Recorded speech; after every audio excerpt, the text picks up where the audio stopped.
பொதுவாவே Saturday, Sunday லீவுனா, Friday படிக்கிற பழக்கமே இருக்காது ஈவினிங் வந்துட்டு. அதனால ஈவினிங்கா கிளம்பி அக்கா வீட்டுக்கு போலாமேன்னு சொல்லிட்டு, நாங்க எல்லாரும் கிளம்பி போனோம். கொஞ்சம் மழையா இருந்ததுனால ஜீப்ல போயிரலாமேன்னு சொல்லிட்டு, எல்லாருமே ஜீப்ல போயாச்சு.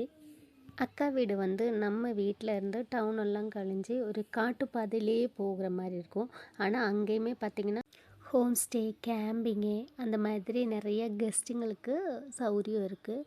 அக்கா வீட்டுக்கு போகிற வழியிலையுமே பார்த்திங்கன்னா நிறைய ஏலத்தோட்டம் தான் கூடுதல் இருக்கும். அக்கா வந்து எப்போவுமே ஏலக்காய் பறிக்கும்போது எனக்காக கொஞ்சம் எடுத்து வச்சுருப்பா.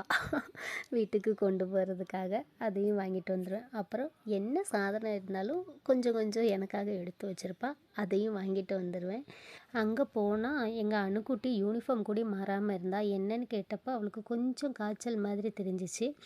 அப்புறம் எங்களை பார்த்தோன்னே நார்மலாக பேசி சிரித்து கொஞ்சம் ரீல்ஸ் எல்லாம் நாங்கள் வெளியே போய் எடுத்துட்டு அப்புறம் வீட்டுக்கு வந்து கொஞ்ச நேரம் பேசிகிட்டு இருந்தோம். இன்றைக்கி தான் அக்கா வீட்டுக்கு போயிட்டு சாப்பிடாம வரோம்.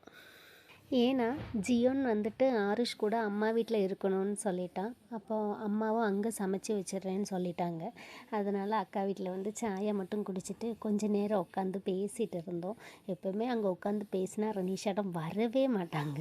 அப்படி ஒரு 8:30 ஆயிடுச்சு அங்கேருந்து கிளம்பவே. அணுக்குட்டி படிச்சிட்டு இருந்தா. அவளுக்கும் கொஞ்சம் நமக்கு தெரிஞ்சதெல்லாம் சொல்லி கொடுத்துட்டு நம்ம அம்மா வீட்டுக்கு கிளம்பியாச்சு. அங்கேருந்து சாப்பிட்டுட்டு தாங்க நம்ம வீட்டுக்கு